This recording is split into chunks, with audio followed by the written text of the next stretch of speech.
Hey, I'm Nick, and today I'm going to show anybody who's watching this video how to use both OBS and an editing device named OpenShot Video Editor to edit and record videos.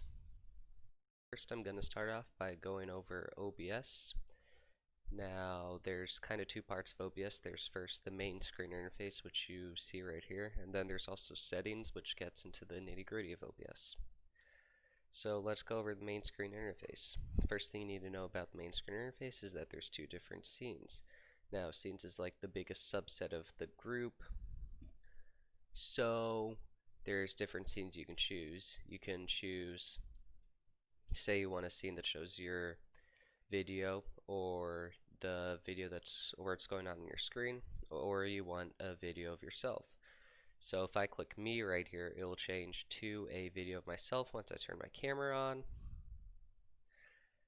And then we could just go back to regular videos right here. Now there's also sources for your scenes. Now these sources can do multiple things. There's different sources you can have also. The source I have right now is screen, which shares my screen. It's usually in as display capture. I have Razer headphones, which comes in as audio input capture. You can also rename them, which is what I did with these, with this right here. And then I have an image display, which you can click right here. And if I turn this on, it will display my desktop. There's also Mixer, which shows your audio that's going on right now. As you can see, my desktop audio right here, there's nothing going on, so it's not lighting up, but my Razer headphones or my regular audio, which I speak through, is lighting up.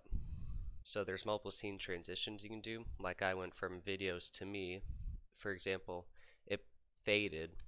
Now if I go to cut, when I go to me, it immediately cuts between both things. You can also add different things such as a swipe, it goes right to left, or a slide, and other things like that. And in controls, you can see there's a start streaming and a start recording. Now, streaming and recording are saved into different areas. Streaming goes into a stream input, which could be YouTube or Twitch, and recording goes into a file on your computer. Alright, next thing we're going to go over is the settings. Now the settings is the nitty-gritty of OBS. At the start you get to general settings, which is an array of different things, and most times you'd want to keep these on default. Default is the best, but you can also change the theme or the language. For example, if you're Dutch or Spanish, you can change that. And the theme, you could have it dark, or you could also have it as default, which is all white. I prefer dark because it's easier for my eyes. There's also stream. So like I said, you can start streaming, and if I start streaming, I would use a stream key, and the stream key would connect it to my Twitch account, or it could be a YouTube account or a Facebook Live account if you wanted. And that's how you'd start streaming. Now the output is if you're streaming or recording, this is where it would go to. As you can see, the streaming, it would go to the stream key, and the streaming would be in the pixel rate and the audio bit rate and the video bit rate that you have it set to. And the recording, you can see it's the same as stream, so it has the same pixel rate and bit rate, and the recording format is MP4, and it's saved into a file called OBS Recordings for me. Now for audio, you want to make sure that all of your audio devices are disabled and you only use the audio through your headphones. So when you hook up a audio display, it comes with your default that you'd want to put in. So if you put audio input capture on, it would go to your default device, but you'd want it to go to the microphone that you would usually use, which is my mic in at front panel. But I already have that, so I don't need that. And inside of the headphones, I forgot to show this, but you can add filters, which can suppress, compress, add gain, and limit your voice so your microphone quality sounds better. You can't see it right now, but you can add it in the bottom right here. Now going back to settings, in audio you want it all disabled except for the desktop audio device, which you want enabled so people can hear your desktop audio. Now you can also add different keybinds, which is right here, to make the streaming process easier, or for example just the recording process easier. I don't have any keybind set up right now, but if you wanted to, you could just go in and press a key and that would be your keybind. Just like that. Now for video, I can't turn it off right now because I'm recording, or I can't change it because I'm recording. But this is your resolution and your pixel rate that is being broadcasted. Finally, in advanced, most times you'd want to keep these all the same as they are, since changing these might cause serious disruptions in the software. Alright, so now we are going to go over how to use OpenShot Video Editor. So there's many features of OpenShot Video Editor, so I'm going to go through one by one of them. First is the project files. Now these are the files such as video and audio clips which you will edit together down here. To get video or audio or image clips in, you would drag them from your desktop into this area and it will make a copy of it in here. If you wanted to delete the clip too, you can also just press this and remove it from project. If you want an image, you can also put an image in there, or if you want music, you can put it in. And each will be separated. These are the videos, these are the audios, and this is the image. Quite simple. Let's go over to video preview. As you can see, I have a video inside of this, and it will play the video. But whenever you load up, hey, I'm Nick, and today, such as that. And yeah. Next, we have, let's go down to the timeline. So first off, we have separate tracks. Now in each track, you can put different things, such as if you wanted your image at the start to be down here, you can have your image down in the lower track, and as time goes on, it will switch to the intro, such as that. Say the intro is overlapping the image though, the image will be cut short and you'll have the intro. Okay. Now that we got that over with, let's go to this thing. This is the zoom in and zoom out feature.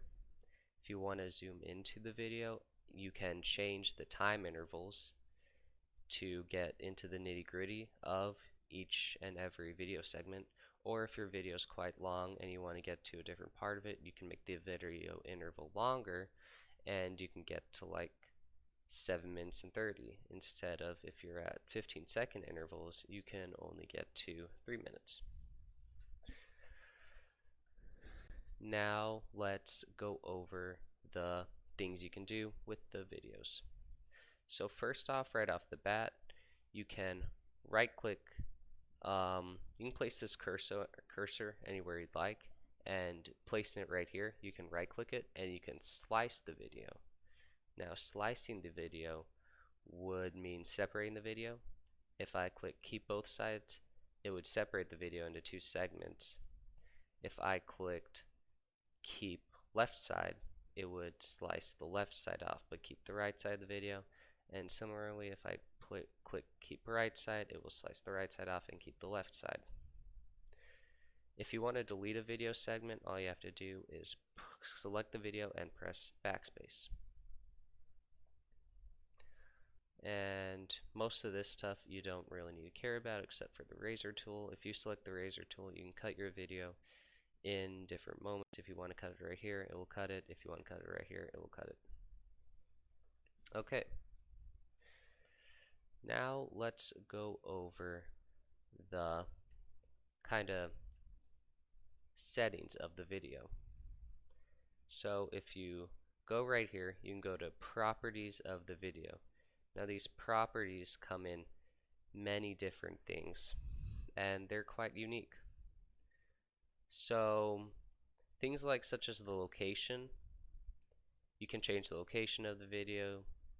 You can also change other things such as up and down location.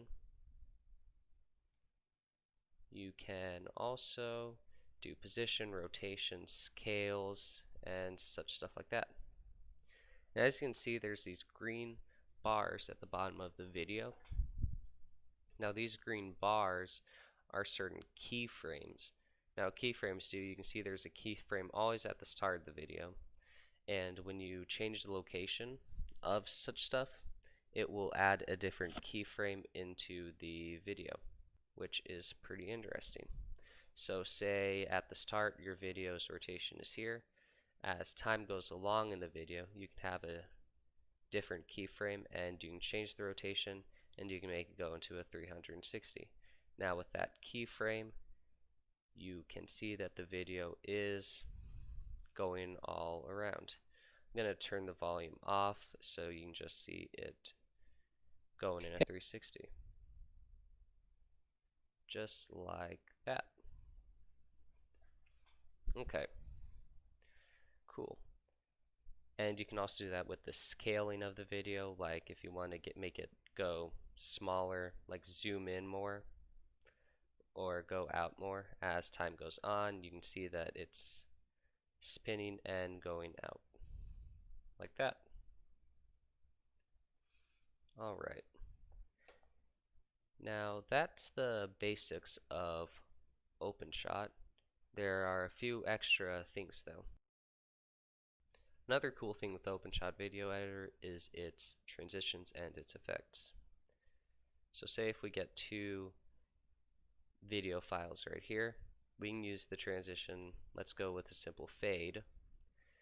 Now most times you'd want this to be small, and I'm going to add two fades because one singular fade is a bit iffy. Most times you'd want two fades.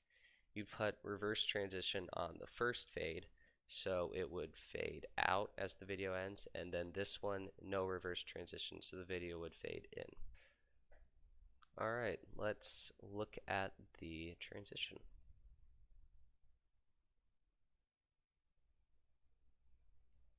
As you can see, this one fades out. Then there's a bit of a buffer. You can fix that by moving the transition back a bit. But you can see that the outro fades in. Alright, now there's also effects that you can use on the video. So say I have a video right here, and say I also have an image. And most times you'd want a blur effect on a video if you added like an image above it, so your focus would be more on the image. Now let's add the blur effect to the video, and as you can see, the video is blurry, but the image is just fine. Okay. Now, finally, the last thing I want to show is just the title button. So, say you want a title above an image or a video. You can press the title, and you can add different types of titles.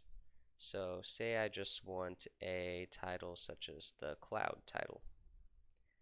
You can put the title's name right here, video, and also a subtitle, the video. You can change the font, the text color, and the background color of the video title, but you would place it, you would save it, and it would come up in your project files. So say I want an image, and I want the video title above it.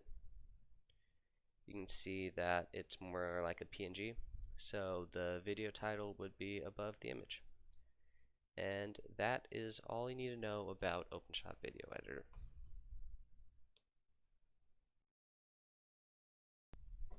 Thanks for watching my OBS Studio recording tutorial and my OpenShot video editor tutorial, and I'll see you guys later.